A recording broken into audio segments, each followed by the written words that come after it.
So Hasnat আমাকে যখন phone করে বলল আপা আমি আপনার এলাকায় যাচ্ছি, তখন আমি বললাম যে আমার নেতা কর্মীদের আমি বলে দিচ্ছি তারা যাবে এবং তোমাকে স্বাগতমই জানাবে, এবং তারা গেল। আর যখন হাসনাত জিজ্ঞেস করলো আপা আপনার এলাকা থেকে আমি কি কি নিতে পারি, মানে ব্রাহ্মণবাড়িয়ার স্পেশালিটি কি, তখন আমি ছানামুখী পাঠিয়েছি, যেটা আমার ব্রাহ্মণবাড়িয়ার জিআই প্রোডাক্ট। ঘটনাটা দেখলাম যে ভিন্ন দিকে মোড় নিয়েছিল, সেটি আপনার প্রতিদ্বন্দ্বী থেকে ছাপিয়ে ঘটনাটা বা সংঘর্ষটা আমরা দেখলাম শিফট হলো এনসিপি আর বিএনপির মধ্যে। অভিযোগ পাল্টা অভিযোগ এবং স্লাট শেমিং এর মতো আমরা মানে নিকৃষ্ট ঘটনাও দেখেছি, সাইবার বুলিং এর মতো ঘটনা দেখেছি। সেখানে আপনাকে আওয়ামী লীগ বিষয়ক সম্পাদক পর্যন্ত বলা হলো, আপনিও মেজাজ হারিয়ে ফকিন্নির বাচ্চা পর্যন্ত বললেন। সবকিছুর অবসান হলো, আমরা দেখলাম যে হাসনাতকে আপনি উপহার পাঠিয়েছেন।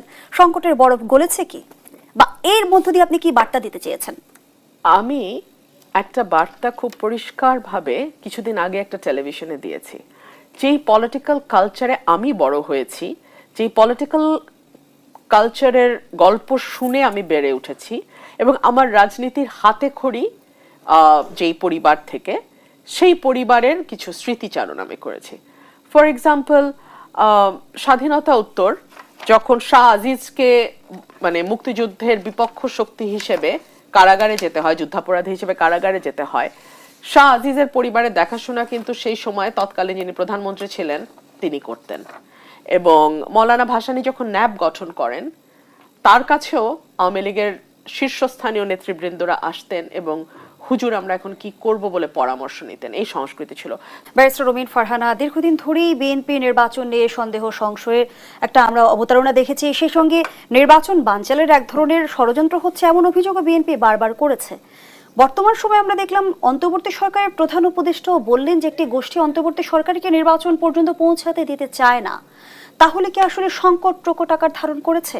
অন্তর্বর্তী সরকারের প্রতি বিএনপি এই মুহূর্তে কতটা ভরসা করতে পারছে বা রাখতে পারছে? না, বিএনপি তো শুরু থেকেই বলছে যে আমরা বিশ্বাস করতে চাই সরকার যা বলছে সরকার সেটা মেন করে। এবং সত্যিকার অর্থেই প্রধান উপদেষ্টার গত কয়েকদিনের যে বক্তব্য, তাতে আমার নিজেরও মনে হয়েছে তিনি চাইছেন দ্রুত একটি নির্বাচন দিয়ে তিনি যাতে সেফ এক্সিটে যেতে পারেন। এটা আমার নিজেরও মনে হয়েছে। But at the same time আজকেই একটা নিউজ, আমি জানি না আপনাদের চোখে পড়েছে কিনা, সাংবাদিক পান্না সাহেব, মঞ্জুরুল হাসান পান্না, ওনার মামলার শুনানির সময় আইনজীবীরা একজন সাংবাদিককে মারধর করেছে কোর্টের ভেতরে মামলা চলাকালীন সময়। একটা পর্যায়ে জজ সাহেব কোর্টে উঠে চলে গেছেন, এজলাস ছেড়ে চলে গেছেন নিজের কক্ষে। এই ঘটনাগুলো খুব ভালো বার্তা দেয় না। ঠিক যেমন প্রতিদিনকার যে গণমাধ্যমে খবরগুলো আসে, বিভিন্ন জায়গায় মব কালচার, বিভিন্ন জায়গায় ছিনতাই রাহাজানি বেড়ে যাওয়া, বিভিন্ন জায়গায় আইন শৃঙ্খলা পরিস্থিতির অবনতি হওয়া, বিভিন্ন জায়গায় পুলিশকে নিষ্ক্রিয় হয়ে থাকতে দেখা। তো আপনি নির্বাচন নিয়ে প্রশ্ন করছিলেন, সাধারণ মানুষের মধ্যে নিরাপত্তাহীনতা আছে, সাধারণ মানুষের মধ্যে উদ্বেগ আছে, সাধারণ মানুষের মধ্যে উৎকণ্ঠা আছে, ব্যবসায়ীদের মধ্যে এক ধরনের মানে অনিশ্চয়তা কাজ করছে যে তারা কি করবে, বিনিয়োগ করবে না করবে না, তারা কিভাবে তাদের মুনাফা আনতে পারবে। আপনি ইতিমধ্যেই দেখেছেন যে অনেকগুলো কারখানা বন্ধ হয়ে গেছে। এবং আপনি রাজনীতির একাল সেকালের কথা বলছিলেন যে পরিবর্তনটা আসলে গুণগত পরিবর্তন যে আসেনি, এর দায় রাজনৈতিক দলগুলো এড়াতে পারে কি? না, পারে না। প্রশ্নটি আপনার কাছে রেখে যাই। পলাতক আসামিকে নির্বাচনে অযোগ্য ঘোষণা চায় ইসি, এমন বিধান আইনে যুক্ত করার প্রস্তাব করেছে নির্বাচন কমিশন। এ বিষয়ে আপনার মন্তব্য জানতে চাই। সেই সঙ্গে আরো একটি প্রসঙ্গ যুক্ত করি। মানবতা বিরোধী মামলায় অভিযুক্তরা ভোটে অযোগ্য, থাকবে না সরকারি চাকরি। উপদেষ্টা পরিষদের বৈঠকে এমন সিদ্ধান্ত নেওয়া হয়েছে। দুটো বিষয়ে যদি আপনি আপনার মূল্যায়ন জানান। হ্যাঁ, প্রথমটি হচ্ছে যারা ফেরারি আসামি, পলাতক, তারা নির্বাচনে ভোট দিতে পারবে না। এখানে মূলত যে কারণে আইনটা করা হয়েছে সেটা হচ্ছে আওয়ামী লীগের যারা দেশ থেকে পালিয়ে গিয়েছে তারা যেন ভোট দিতে না পারে, সেই জন্য এই ব্যবস্থা করা হয়েছে। এক, এটার বিভিন্ন অ্যাঙ্গেল থেকে আপনি এটাকে দেখতে পারেন।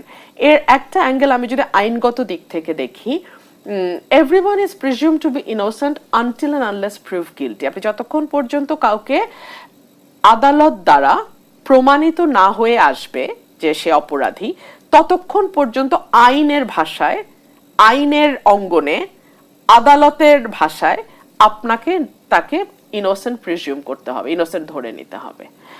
দুই হচ্ছে, আওয়ামী লীগ যেটা করবে এর পাল্টা, তারা বলবে এটা absolutely political decision, politically motivated decision.